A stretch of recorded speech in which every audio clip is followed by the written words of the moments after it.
Haleluya. Ada wajah-wajah anak Tuhan yang siap memuji dan menyembah. Amin saudara. Mari beri sorak-sorai bagi Tuhan saudara. Haleluya. Dengan hati yang penuh ucapan syukur kita mau katakan Tuhan Yesus sungguh baik dalam setiap kehidupan kita. Amin saudara. Haleluya. Mari kita sama-sama berdoa. Kita berdoa. Terima kasih Tuhan Yesus.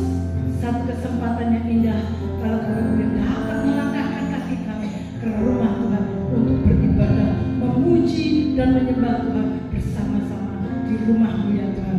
Mari Roh Kudus, kami rindu Tuhan pimpin ibadah ini awal pertengahan hingga akhirnya, bahwa setiap kami mengalami Tuhan Yesus hadirat-Mu, kami boleh masuk bersama-sama. Oh, kami boleh meninggikan, memuji-muji Engkau, meninggikan, menyenangkan hati-Mu Tuhan. Terpujilah nama-Mu ya Tuhan. Hanya di dalam nama Tuhan Yesus Kristus kami memulai ibadah pada pagi hari ini. Dalam nama Tuhan Yesus Kristus. Haleluya. Yang siap memuji dan menyembah sama-sama katakan amin. Haleluya. Mari kita satu dalam suara kita, hati kita, sampaikan pujian kita.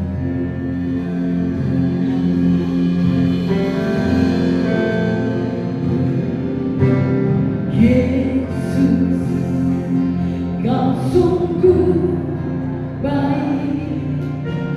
Yesus, nama-Mu indah. Yesus, ku cinta Kau selalu. Ku tinggikan, ku agungkan selamanya. Yesus, Kau sungguh baik. Yesus,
kita disertai Tuhan senantiasa. Amin. Haleluya. Mari kita pujikan Dia lebih lagi.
pada setiap kami. Kekudusan-Mu ada pada setiap kami Tuhan. Kami bersyukur kalau kami boleh beribadah bersama pada saat ini. Dan pada saatnya kami mau dengar firman Tuhan yang akan membekali hidup kami, supaya lebih hari lebih kami boleh lebih benar di hadapan Tuhan. Terima kasih Tuhan. Kami percaya sekali lagi urapan Tuhan, hikmat Tuhan yang baru ada pada setiap kami. Dan atas hamba-Mu yang terbatas Tuhan tolong, Tuhan kuasai, sehingga apa yang hamba sampaikan benar-benar datang daripada Tuhan. Terima kasih, terpujilah nama-Mu. Di dalam nama Tuhan Yesus kami sudah alaskan doa dan ucapan syukur kami. Amin. Silakan duduk kembali. Shalom. Semangat Bapak Ibu. Kalau pada pagi hari ini kita boleh beribadah bersama, kita boleh memuji menyembah Tuhan. Ini merupakan satu kesempatan yang sangat baik, saya katakan sangat baik. Kenapa? Karena kita boleh lebih lagi mendalami kebenaran firman Tuhan. Kita boleh lebih mengerti lagi, sehingga jalan kehidupan kita itu lebih hari akan lebih baik lagi. Amin. Firman Tuhan mengatakan kita jadi kepala bukan ekor. Keadaan kita boleh naik bukan turun. Nah, ini bisa kita genapi kalau kita mau mengerti dan melakukan kebenaran firman Tuhan. Amin. Bapak Ibu saudara sekalian dikasih Tuhan, pada pagi hari ini kita akan belajar satu tema tentang satu tokoh di dalam Alkitab kita, di dalam firman Tuhan, tentang seorang wanita, yaitu wanita dari Kanaan, Bapak Ibu. Nah, kita mau belajar bersama apa yang boleh menjadi teladan bagi setiap kita, dan kalau kita mau melakukan apa yang benar di hadapan Tuhan sesuai dengan firman Tuhan, saya yakin keadaan kita semakin baik.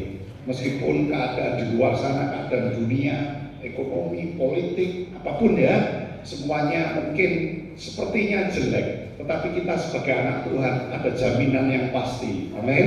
Keadaan kita akan semakin baik, keadaan kita akan semakin berbahagia. Kok ada yang aneh?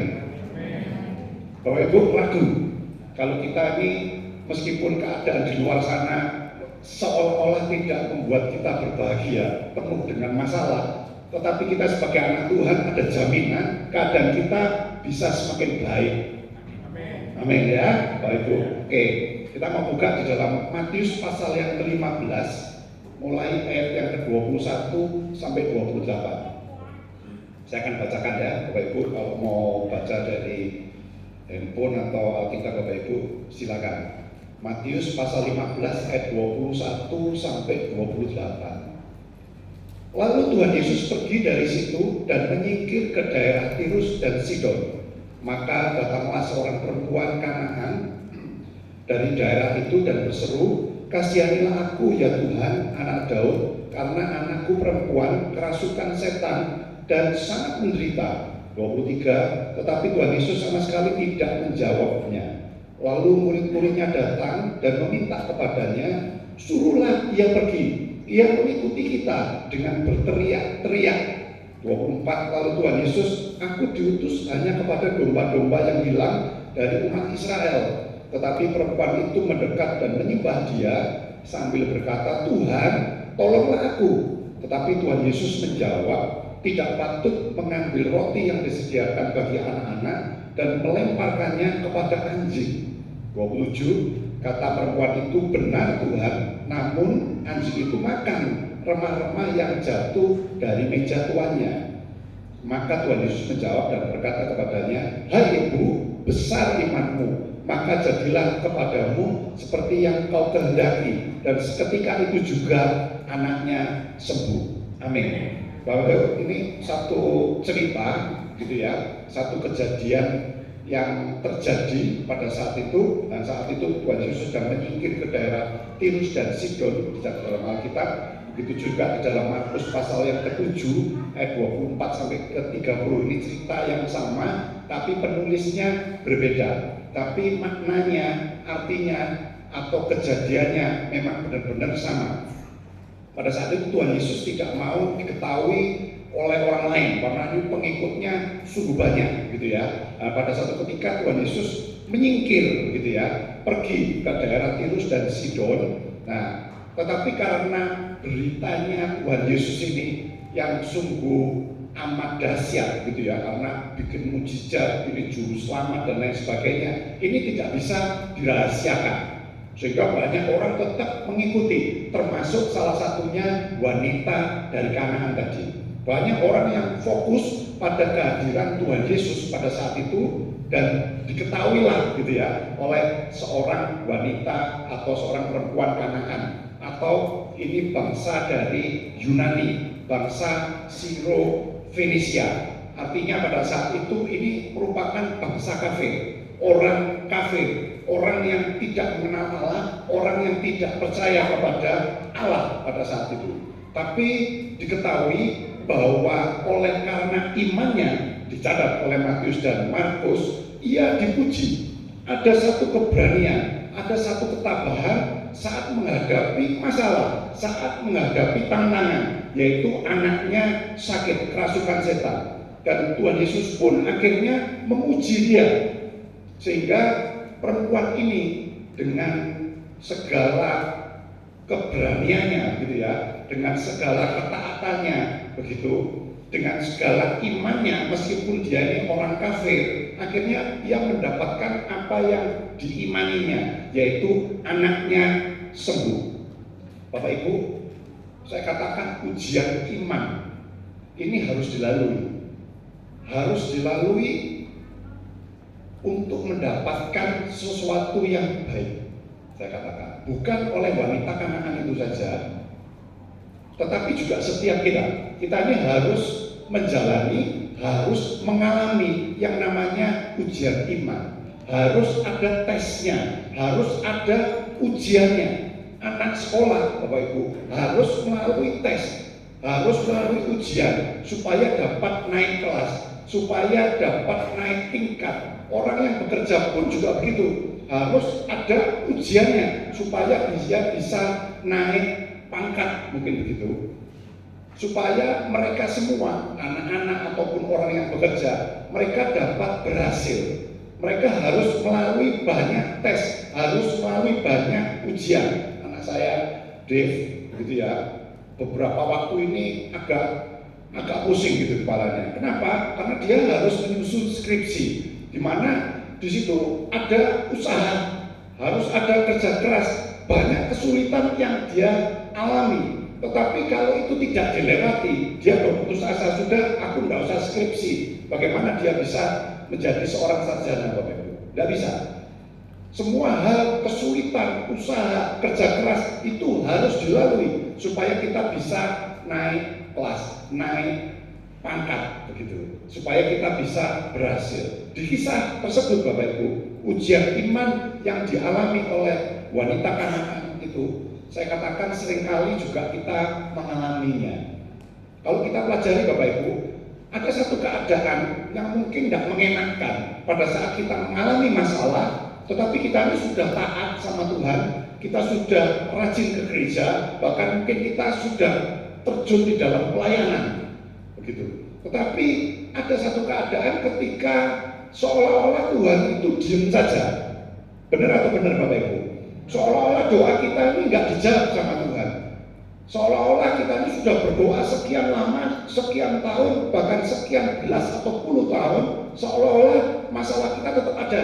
Bahkan ada bumbu-bumbu masalah yang lain, ada tambahan-tambahan masalah yang lain. Yang menjadi pertanyaan kita yang pertama pada pagi hari ini, Bapak Ibu, apakah Tuhan itu diam saja? Di sana dalam ayat yang ke-23 dalam Matius pasal yang ke-15 itu, tetapi Tuhan Yesus sama sekali tidak menjawabnya. Pada saat wanita dari Kanaan itu mengalami satu masalah, anaknya sakit, anaknya dirasuk setan, dia datang sama Tuhan, dia panggil nama Tuhan, dia dekati Tuhan, dia ikuti Tuhan. Tetapi ternyata seolah-olah Tuhan itu diam saja. Dan dicatat di ayat yang ke-23, memang Tuhan Yesus sama sekali tidak menjawabnya. Plus, saya katakan, murid-muridnya pun datang kepada Tuhan dan meminta kepada Tuhan supaya mengusir wanita Kanaan ini. Tidak ada hal yang lebih menyakitkan Bapak Ibu daripada orang yang tidak dipedulikan, betul? Tidak dianggap. Kita ini sudah mengharap sesuatu, begitu ya, terhadap orang yang kita harapkan mampu untuk menolong kita, tapi kita diajukan, seolah-olah kita didiamkan.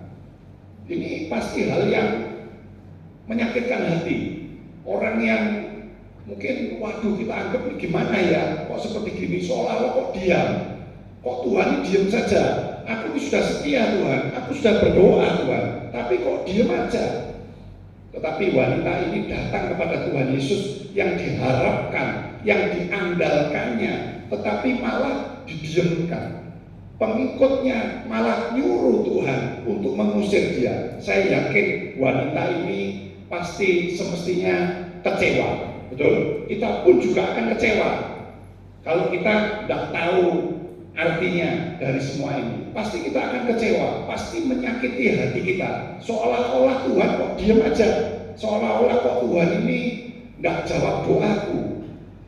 Dikatakan mintalah apa saja maka aku akan memberi. Dikatakan ketuk pintu maka pintu akan dibukakan. Loh, ini tidak sesuai firman. Aku sudah datang sama Tuhan, aku sudah doa. Kenapa kok Tuhan mengacungkan aku? Tetapi kita perlu perhatikan Bapak Ibu, bahwa wanita Kanaan ini ternyata tidak mundur. Dia tidak menyerah, dia terus maju, gitu ya. Nah, ini satu hal yang perlu kita teladani. Berapa banyak orang yang doanya seolah-olah tidak dijawab oleh Tuhan, lalu mulai imannya bergoncang. Seorang ipar saya pada saat beberapa tahun yang lalu tinggal di Bali, dia cerita sama saya, ada orang yang merasa dikecewakan sama Tuhan, ada orang yang seolah-olah doanya itu tidak dijawab sama Tuhan. Akhirnya apa yang dilakukan? Mulai bercabang hati, mulai cari hal-hal klinik-klinik yang aneh-aneh, pergi ke paranormal, cari pesugihan dan lain sebagainya. Ini sungguh amat menyedihkan Bapak Ibu. Kita jangan contoh hal-hal seperti itu. Lalu apa yang harus dilakukan saat seolah-olah Tuhan terdiam? Ini yang perlu kita pelajari Bapak Ibu pada pagi hari ini, yaitu kita harus tetap mengandalkan Tuhan. Jangan pernah mengandalkan yang lain, jangan pernah mengandalkan kuasa yang lain selain daripada Tuhan, ataupun mengandalkan manusia, kepandaian kita, intelijen kita, uang kita, kekuasaan kita. Jangan Bapak Ibu. Tetap seolah-olah pada saat kita berdoa, doa kita belum dijawab oleh Tuhan, kita tetap mau mengandalkan Tuhan. Jangan pernah menyerah, terus berseru kepada Tuhan. Ingat Bapak Ibu, kita ingat-ingat mungkin cerita dari orang lain, ataupun mungkin kita sudah pernah mengalami. Mungkin beberapa waktu yang lalu kita sudah doa sekian lama, sekian tahun mungkin. Akhirnya ada pelangi yang muncul. Akhirnya ada sesuatu jawaban yang luar biasa yang mungkin kita tidak sempat pikirkan. Seperti orang yang bermimpi, kata pemazmur. Nah, Bapak Ibu, di dalam keterdiamannya, saya katakan, Tuhan ternyata sedang memproses setiap anak-anaknya. Tuhan sedang memproses wanita dari Kanaan ini. Entah itu ketekunannya, entah itu pengharapannya, entah itu imannya. Yang pasti Tuhan mengajar kita untuk terus berharap kepada Dia, terus mengandalkan Tuhan, dan terus memandang kepada Dia. Melalui proses ini, saya yakin kualitas iman kita, kualitas iman dari wanita Kanaan tadi sedang diperbaiki, sedang dibentuk, imannya sedang ditambahkan. Nah, di dalam hidup setiap orang pasti saya katakan punya pengharapan, betul? Kita ini pasti punya keinginan, punya harapan, punya cita-cita, itu sudah pasti. Dan kita pasti kepingin semua yang kita harapkan, cita-citakan, inginkan, itu pasti terwujud, menjadi kenyataan. Dan itu sangat baik. Kita harus punya satu vision, satu visi, satu harapan, supaya itu pematik semangat kita di dalam mengiring Tuhan tentunya. Tapi pada saat itu masih belum terwujud Bapak Ibu, Pesan firman Tuhan pada pagi hari ini, tetap kita harus berharap terus, mengandalkan Tuhan terus. Jangan pernah patah semangat. Seperti orang yang kepengen kurus, Bapak Ibu. Di sini banyak orang yang kurus atau banyak yang lebih dari kurus. Saya tidak tahu. Tapi kalau kita ini orang yang lebih dari kurus, seperti saya ini Bapak Ibu, alias gemuk gitu ya. Kadang kepengen saya ini untuk menguruskan, menurunkan berat badan saya. Saya punya vision, saya punya visi supaya saya kurus, Bapak Ibu. Saya punya harapan. Apa yang saya lakukan? Saya berusaha keras untuk saya mengurangi makan. Saya senangnya gorengan, saya kurangi sedikit gorengannya. Saya senang makan banyak, saya kurangi makan banyak. Ada usaha, begitu ya. Saya kepingin hidup saya sehat. Nanti usia di atas 60 tahun saya kepingin nggak sakit-sakitan, gitu ya. Nah, saya berusaha untuk hidup sehat. Saya berusaha untuk olahraga. Saya berusaha untuk makan yang sehat. Saya atur pola makan saya sedemikian rupa. Begitu ya. Nah, ini contoh adalah harapan. Tetapi pada saat itu semua belum terwujud, Bapak Ibu. Apakah kita terus patah semangat? Udah wes, aku nggak diet lagi. Biasanya makan satu piring, sekarang aku karena kepingin diet, kepingin turun, aku makan setengah piring. Setelah itu timbangannya masih tetap atau mungkin rodok naik. Terus apakah saya harus berhenti? Tidak. Selama saya berhenti di tengah jalan, saya tidak akan mendapatkan harapan saya berat badan saya turun. Betul? Saya tidak bisa dapatkan saya sehat nanti di masa tua saya. Kalau saya terus di tengah jalan saya berhenti. Gitu. Nah, Bapak Ibu, saya katakan saat tidak terjadi, begitu ya. Seringkali ini membuat orang kecewa, membuat orang itu putus asa. Tetapi saya yakin pengharapan di dalam Tuhan Yesus itu tidak pernah mengecewakan. Amin. Ya, temukan sesuatu di dalam pengharapan kita yang mungkin belum terwujud.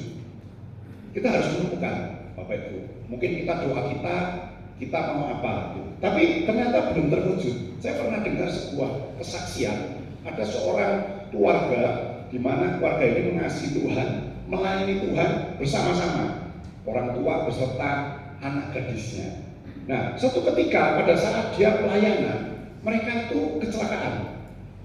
Nah, singkat cerita, anak yang perempuan tadi ini korban yang paling berat, gitu. Sehingga dia harus sampai diamputasi, diceritakan dalam kesaksian itu. Sehingga dia itu harus keluar dari rumah sakit, dikatakan selama 7 bulan di rumah sakit, dia harus berjuang. Dan dia keluar dari rumah sakit dengan satu kaki, semestinya 2, tapi cuma 1 karena kecelakaan tadi di dalam perjalanan pelayanannya. Nah, secara manusiawi saya katakan keluarga ini kecewa enggak? Sangat kecewa. Dia sekecewa anak gadisnya cacat seumur hidup, dikatakan seperti itu. Nah, tetapi sungguh ajaib, keluarga ini terus mengandalkan Tuhan. Dia minta sama Tuhan ditemukan. Di dalam kejadian ini kan tidak ada yang tidak seizin Tuhan. Kita sebagai anak Tuhan, apapun yang kita alami dalam hidup ini, mungkin baik, mungkin tidak baik menurut pandangan kita, pasti ada sesuatu yang baik yang sudah Tuhan siapkan bagi setiap kita. Amin. Bapak Ibu, meskipun itu jelek, meskipun kalau di dalam keluarga ini kecelakaan sampai membuat cacat seumur hidup, tapi luar biasa Bapak Ibu, mereka berdoa, mereka tetap mengandalkan Tuhan, mereka tidak bercabang hati, mereka tidak kecewa sama Tuhan, meskipun awalnya mungkin ada sedikit kekecewaan dalam hati dan pikirannya, tetapi dia tidak mau bumbui kekecewaannya, terus hidup di dalam kekecewaan. Dia tidak mau, dia minta Tuhan temukan apa maksud Tuhan yang baik yang ada di dalam rumah tanggaku ini atau anak gadis ini. Akhirnya singkat cerita setelah keluar ditanya oleh kerabatnya, gitu ya. Dia tanya sama gadis yang cacat tadi, gimana kamu kok bisa sampai seperti ini? Dengan muka tersenyum dia mengatakan begini, Bapak Ibu, kurasa Tuhan tetap baik kepadaku. Dia mengatakan itu. Dia tidak kecewa, dia tidak menyalahkan Tuhan, tidak menyalahkan kecelakaan, peristiwa kecelakaan tadi. Tidak, tapi dia mengatakan kuasa Tuhan tetap baik kepadaku dan akan menolongku, dia katakan, untuk bisa membantu orang-orang yang telah cedera, orang-orang yang cacat seperti aku. Aku bisa jadi berkat nantinya setelah aku keluar dari rumah sakit ini. Nah, ini adalah perkataan yang luar biasa, Bapak Ibu. Jadi akhirnya dia menemukan sesuatu di dalam hidupnya, sehingga hidupnya tetap berguna, hidupnya tetap diberkati, dan hidupnya boleh menjadi berkat. Jadi Bapak Ibu, saat seolah-olah Tuhan terdiam, pelajaran pertama, terus andalkan Tuhan dan terus berharap kepada Tuhan. Ada proses ujian iman yang harus kita lewati. Amin. Kalau kita tidak tahu, kita tanya sama Tuhan, apa maksud Tuhan menunda doaku? Kalau Tuhan juga masih seolah-olah terdiam, tetap terus andalkan Tuhan, ikuti Tuhan dengan setia. Amin. Keadaan yang kedua, Bapak Ibu, kadang-kadang keadaan ini kita merasa seolah-olah Tuhan itu bukan cuma diam, tapi Tuhan itu menolak kita. Yang menjadi pertanyaan kita, apakah Tuhan itu benar menolak kita? Wong katanya kita ini anak Tuhan, merupakan satu anugerah, kita diangkat sebagai anaknya. Kok didiamkan? Kok ditolak? Matius 15 ayat 24 tadi dikatakan, jawab Tuhan Yesus, aku diutus hanya kepada domba-domba yang hilang dari umat Israel. Jadi seolah-olah wanita tadi ditolak, kamu loh bukan dari orang Israel, kamu itu loh orang kafir, kamu itu loh orang Kanaan, orang Yunani, kamu ini tidak masuk di dalam bilangan umatku Israel yang akan kuselamatkan, yang akan terima keselamatan itu. Nah, ketika Tuhan tidak memberi jawab, gitu ya, yang awal tadi, murid tambah musir, begitu ya, nyuruh musir. Terus Tuhan bukan musir, tapi Tuhan mengatakan kata-kata yang tadi, loh aku ini dikatakan diutus hanya untuk domba-domba Israel, bukan orang Kanaan. Nah, tapi sikap dari perempuan ini bagaimana? Dia tetap berharap penuh pada Tuhan Yesus. Dia tidak pulang, dia tidak kecewa. Nah, namun ada ujian iman kembali yang harus dilalui. Jadi ujian iman ini banyak kali, ada tahapannya, Bapak Ibu. Mungkin diam dulu, mana gitu ditolak, Bapak Ibu. Oh ini step 2 begitu ya. Tingkat kedua, penolakan. Pertama didiamkan, kedua ditolak. Tuhan Yesus mulai memberikan respon yang sebelumnya itu Tuhan Yesus diam. Namun responnya ini sekali-kali juga bukan respon yang diharapkan oleh wanita tadi, tapi malah penolakan, penantian dan pengharapan dari wanita ini lagi-lagi saya katakan menyakitkan. Orang didiamkan saja sakit hatinya, apalagi orang itu ditolak, diusir, lebih menyakitkan lagi. Tetapi lagi-lagi wanita ini tidak putus asa. Sebaliknya Bapak Ibu, wanita ini makin dekat, makin menyembah Tuhan. Di ayat yang ke-25, perempuan itu mendekat dan menyembah dia. Bahkan dia mengatakan, Tuhan tolong aku. Dia tidak pantang mundur, dia tidak tersinggung. Dikatakan bukan bilangan orang yang diselamatkan, kamu ini orang asing, orang kafir. Responnya apa? Tambah dekat, tambah menyembah Tuhan, tambah sungguh-sungguh sama Tuhan, tambah ngomong dia, Tuhan tolong aku. Terkadang kita merasa ditolak dan sepertinya Tuhan memalingkan wajahnya dan tidak memberi pertolongan. Kita sedang, pada saat kita sedang di dalam masalah, tekanan, bahkan mungkin penderitaan. Jangan pernah menyerah, Bapak Ibu. Kenapa? Karena Tuhan sedang memproses yang namanya kesabaran kita. Yang pertama kita mengandalkan Tuhan, tetap seolah-olah ditolak, begitu ya. Malah kayaknya diusir kita, tidak dianggap sama Tuhan. Ternyata kita sedang diproses kesabaran kita. Beberapa tahun yang lalu, Bapak Ibu, saya punya hobi. Hobi saya memancing. Ya. Nah, memancing ini saya perhatikan, saya renungkan, saya juga mengalami dan saya juga mencoba, begitu ya. Memancing ini modal utamanya Bapak Ibu, bukan pancingan yang mahal, bukan umpan yang nomor satu, bukan kapal yang harus mahal, bukan, tetapi yang utama adalah yang namanya kesabaran. Kalau saya nggak sabar, Bapak Ibu, mustahil saya bisa mendapatkan ikan. Terkadang sampai lama umpan saya mungkin dilihat aja enggak sama ikan. Kalau saya bisa ngomong, saya tanya sama ikan-ikan di laut, bisa berbicara, saya akan tanya. Sepertinya umpan saya ini enggak dilihat. Terkadang umpan saya itu mungkin cuma disenggol saja. Benar ya, Alek itu suka mancing sama saya. Gitu. Padahal cuma disenggol saja, jadi wah pancingannya bergetar, begitu ya, goyang. Cuman begitu saja kita tarik, tidak ada ikannya, umpannya masih utuh, begitu ya. Kita harus sabar menanti, benar-benar sampai kail saya ini senarnya ditarik jauh sama ikan. Modalnya kesabaran ternyata, supaya kita mendapatkan apa yang kita harapkan, yang sesuai dengan kehendak Tuhan. Tuhan mau kita jadi orang yang sabar di dalam menghadapi setiap permasalahan kita, di dalam doa-doa kita. Dikatakan orang yang sabar itu melebihi pahlawan. Amsal 16 ayat yang ke-32. Pahlawan itu apa sih? Pahlawan adalah seseorang yang sudah berusaha, saya katakan, dan pada akhirnya berhasil. Itu dinamakan pahlawan.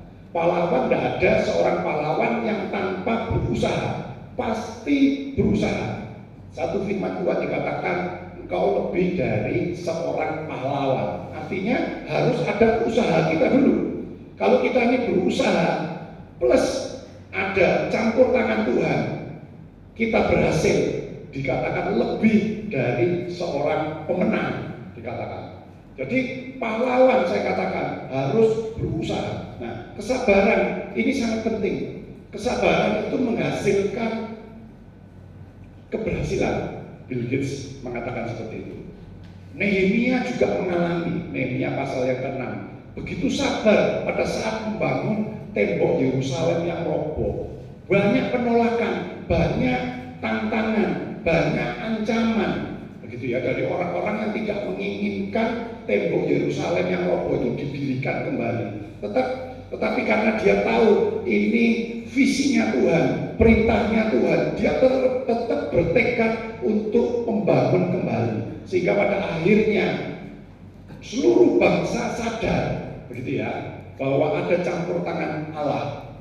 Nah, dengan kesabaran Nehemia, pada akhirnya saya katakan nama Tuhan itu ditinggikan. Nehemia berhasil di dalam kehidupan rohaninya. Kenapa? Kata kuncinya sabar.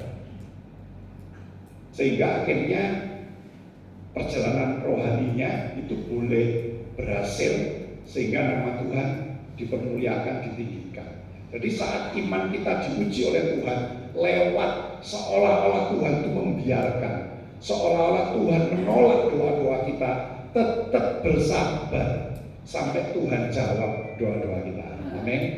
Inilah apa langkah kedua, gitu ya. Nah, sekarang ketiga Bapak Ibu, yang terakhir. Kalau kita lihat di dalam perikop tadi, ada satu keadaan ketika Tuhan itu seolah-olah itu mempermalukan, seolah-olah Tuhan itu merendahkan. Nah, menjadi pertanyaan kita pada pagi hari ini, apakah Tuhan itu memang benar tukang merendahkan orang? Di dalam Matius pasal 15 tadi ya, ayat yang ke-26, saya bacakan lagi. Tetapi Tuhan Yesus menjawab, tidak patut mengambil roti yang disediakan bagi anak-anak manusia dan melemparkannya kepada apa Bapak Ibu? Kepada anjing. Berarti wanita Kanaan ini disebut manusia atau binatang? Binatang. Diidentikan dengan anjing. Lalu kata perempuan wanita Kanaan itu mengatakan, benar Tuhan, seolah-olah dia itu anjing, memang gitu ya. Namun anjing itu makan remah-remah yang jatuh dari meja tuannya. Nah, ujian iman yang ketiga Bapak Ibu yang dilalui wanita ini adalah direndahkan. wanita ini dipermalukan. Nanti saya kasih contoh dalam kehidupan kita sehari-hari. Mungkin kita nggak dianggap orang anjing atau binatang bicara, tetapi nanti ada keadaan seolah-olah kita ini juga seringkali kita merasa dipermalukan.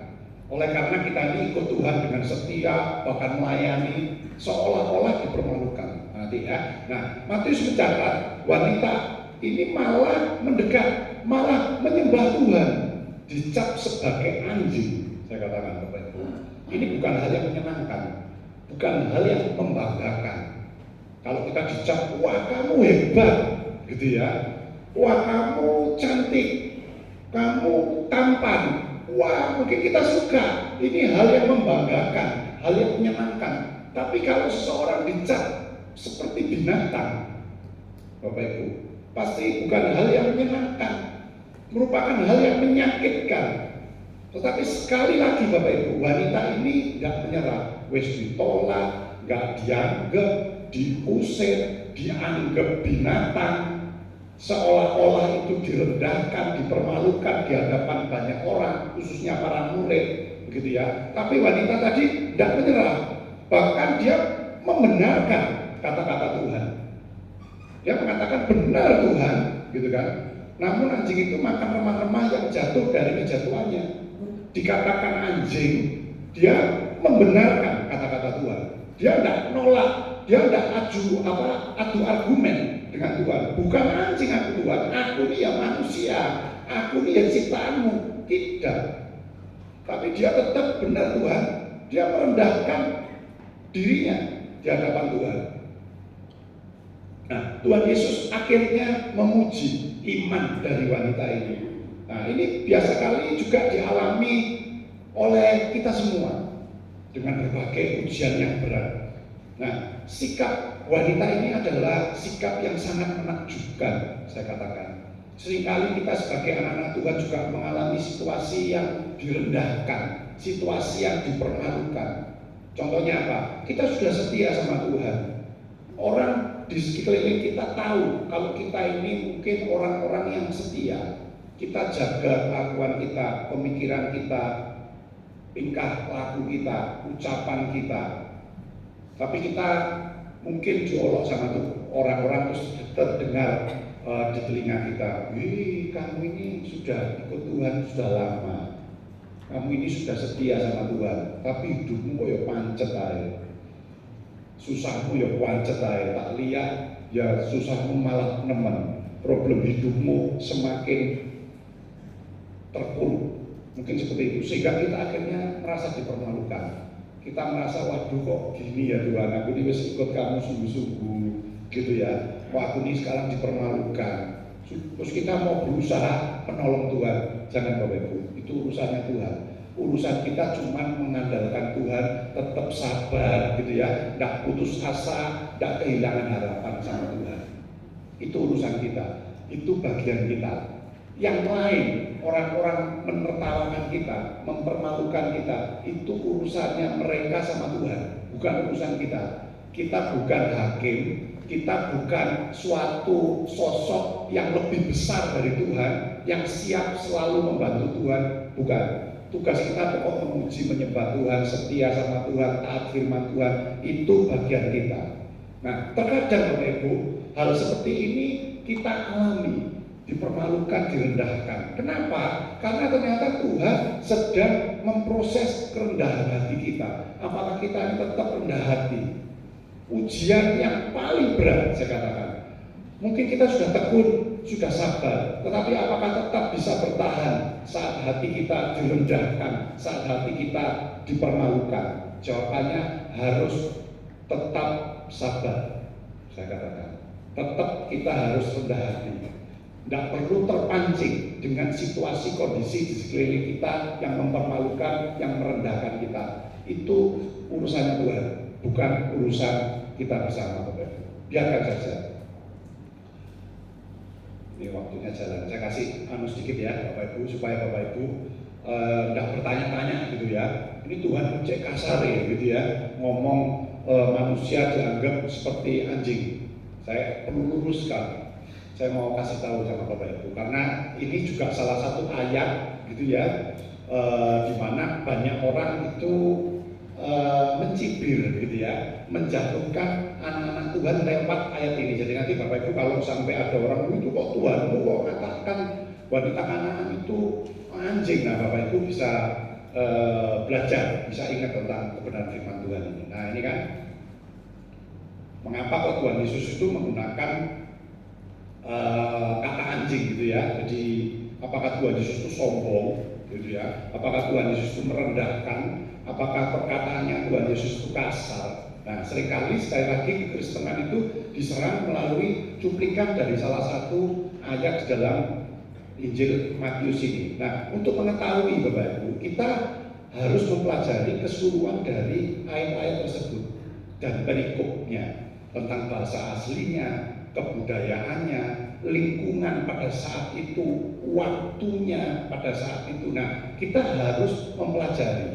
Nah, mengapa Tuhan Yesus menggunakan kata anjing di dalam kasus tersebut? Nah, karena memang Bapak Ibu, pada kebudayaan pada saat itu, waktu saat itu gitu ya, lingkungan di sekitarnya pada saat itu. Nah, orang-orang Yahudi itu menganggap bangsa kafir, menganggap orang Kanaan itu orang yang rendah, bangsa kelas 2, begitu ya. Dan disebut mereka menyebut bangsa itu dengan kata-kata anjing.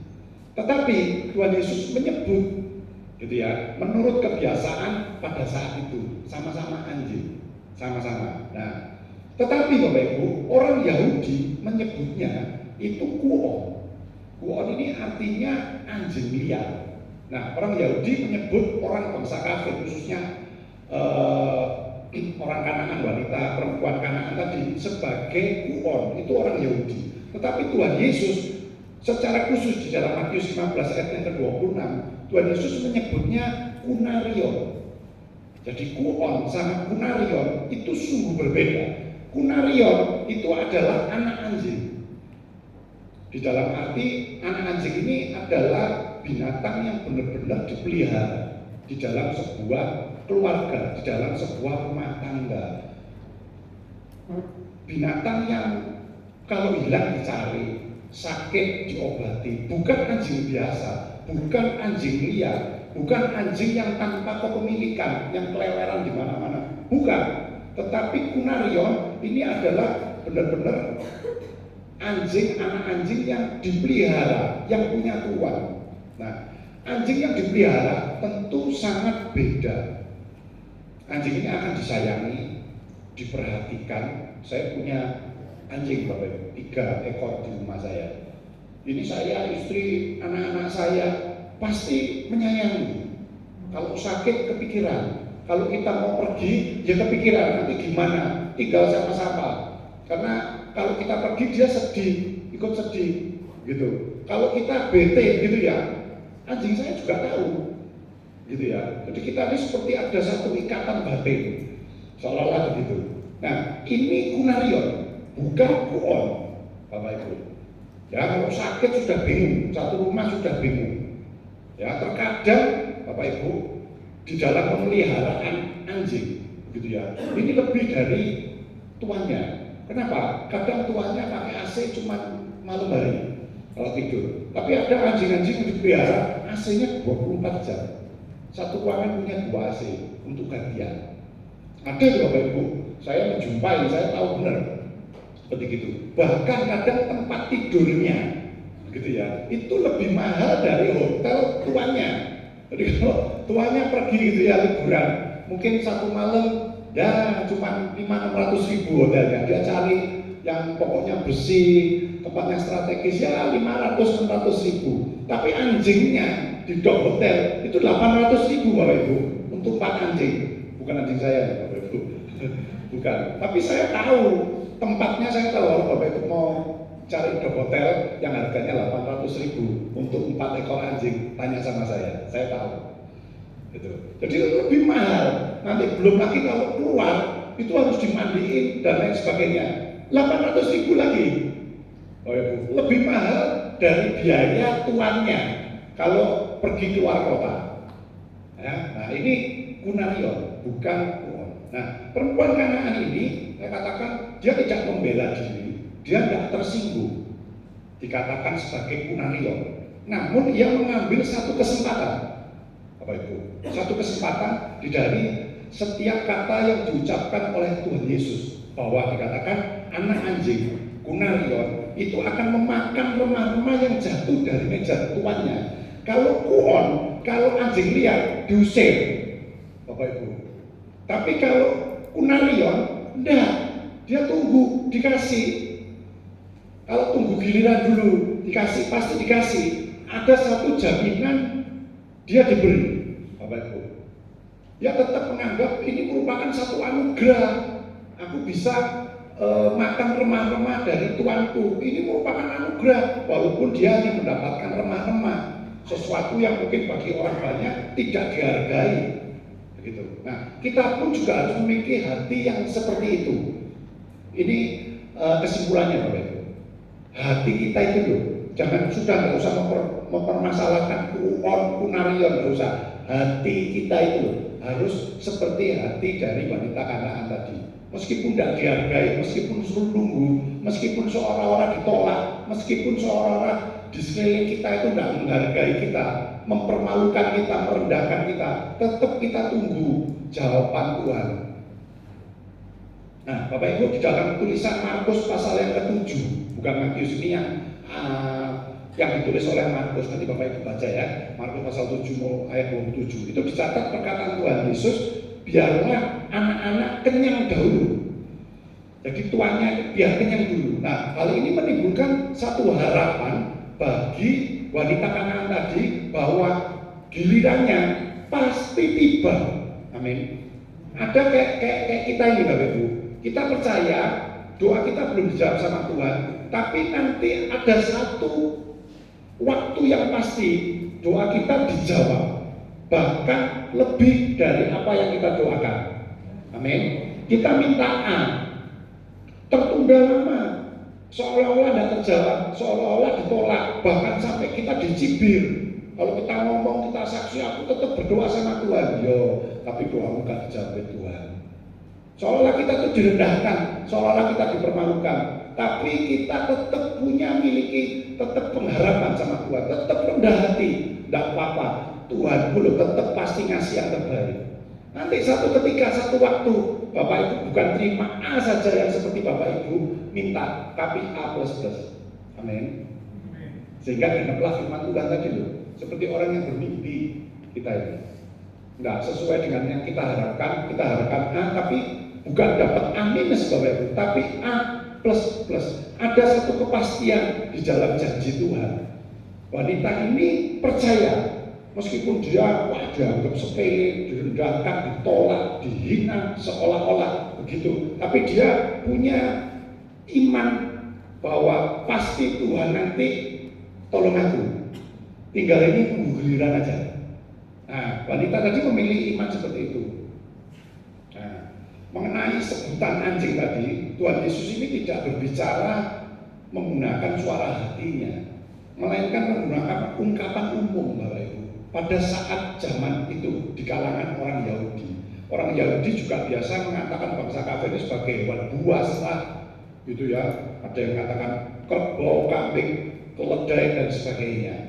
Jadi Tuhan Yesus ini bukan Tuhan yang sombong, saya katakan, bukan Tuhan yang hobinya merendahkan orang lain, umatnya, bukan seperti itu.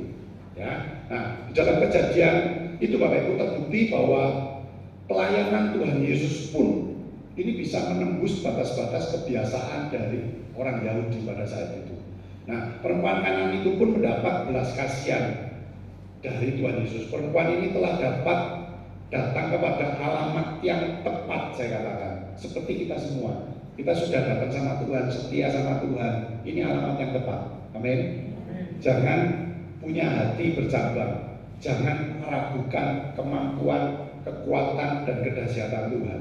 Dia memiliki sikap yang benar wanita tadi, dan akhirnya mendapatkan anugerahnya. Tuhan Yesus berkata, hai ibu, dikatakan, besar imanmu, maka jadilah kepadamu seperti yang kau kehendaki. Dan seketika itu juga Bapak Ibu, anaknya sembuh. Bapak Ibu jangan melihat depan dan paling belakangnya di dalam perikop ini, tapi perjalanannya ini Bapak Ibu. Nah itu cukup berat Bapak Ibu. Tapi itu juga seringkali kita alami Bapak Ibu. Meskipun tidak seperti secara letterlock kejadiannya, tetapi kita juga mau contoh apa yang dilakukan oleh wanita Kanaan ini, sehingga akhirnya terciptalah, begitu ya, terjadilah ayat yang terakhir tadi, bahwa anaknya sembuh. Ingat Bapak Ibu, kerendahan hati itu harus kita miliki. Meskipun ini adalah ujian yang cukup berat, tapi saat kita lulus Bapak Ibu, maka kita akan menerima mujizat dan anugerah Tuhan.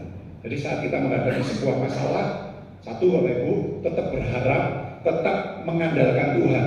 Meskipun seolah-olah Tuhan itu diam saja, seolah-olah Tuhan tidak pernah jawab doa-doa kita. Tetap bersabar. Yang kedua, menanti janji Tuhan, meskipun seolah-olah doa-doa kita itu ditolak sama Tuhan. Yang pertama didiamkan, yang kedua seolah ditolak sama Tuhan. Dan tetap memiliki kerendahan hati. Jangan komplain sama Tuhan, marah sama Tuhan, sedikit-sedikit jegot bahasa Jawanya. Urik sama Tuhan, wes gak Tuhan-Tuhanan mana, gitu ya. Tuhannya Tuhan nolong aku A, kok gak bisa B, begitu. Ini ada loh Bapak Ibu, orang yang seperti itu. Ya tetap kita memiliki kerendahan hati di dalam menghadapi setiap pergumulan masalah kita, karena itulah kunci keberhasilan kita di dalam Tuhan. Amin. Mari kita tutup mata, kita tundukkan kepala, kita berdoa sama Tuhan. Bapa di surga, kami bersyukur kalau kami boleh dengar kebenaran firman Tuhan, kami boleh dengar cerita tentang wanita dari Kanaan ini, sehingga wanita ini menerima mujizat dari Engkau. Kami juga mau Tuhan, dalam melalui kuasa Roh Kudus-Mu, kami memiliki sikap tindakan yang benar di hadapan Tuhan, mau melakukan apa yang menjadi kehendak Tuhan, sehingga pada akhirnya kami boleh mengalami Engkau di dalam hidup kami.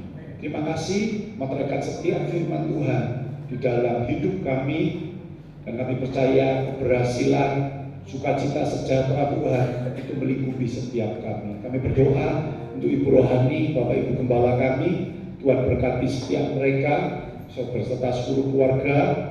Tuhan memberikan pengurapan hikmat Tuhan yang senantiasa baru, sehingga mereka semua boleh bersatu padu, mereka boleh membimbing kami untuk lebih hari lebih mencintai Tuhan. Terima kasih, terpujilah nama-Mu. Kami percaya semua kami yang hadir mendengarkan sudah Tuhan berkati. Di dalam nama Tuhan Yesus kami sudah alaskan doa kami. Amin. Tuhan Yesus berkati. Saya serahkan kembali pada Bapak Gembala.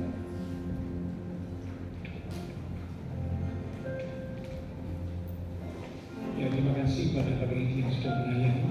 Di saat situasi tidak seperti yang kita harapkan, mari tetap percaya kepada Tuhan. Ya, dikatakan seperti wanita Kanaan akhirnya mendapatkan pertolongan dari Tuhan. Percayalah Bapak Ibu Saudara saya, juga umat-umat Tuhan yang dikasihi Tuhan.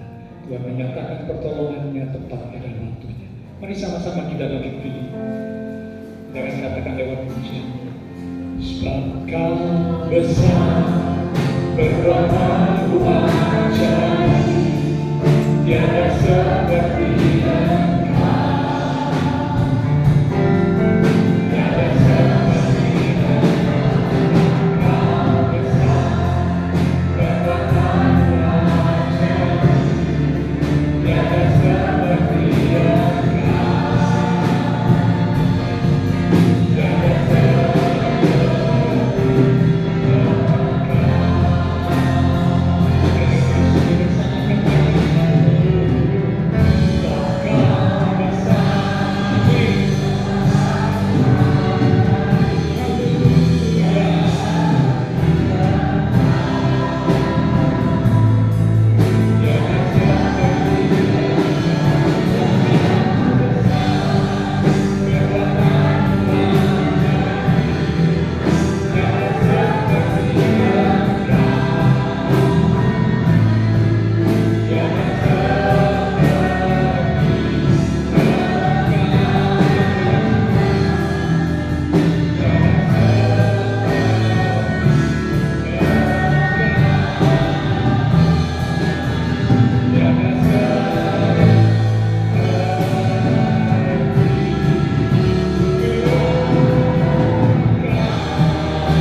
buat kami. Di dalam segala perkara Engkau turut bekerja untuk mendatangkan kebaikan bagi kami yang mengasihi-Mu Tuhan. Karena itu kami mau belajar untuk tetap percaya kepadamu dengan mengandalkan Engkau di segala situasi hidup kami. Belajar untuk tetap bersabar, menunggu, menanti waktunya Tuhan.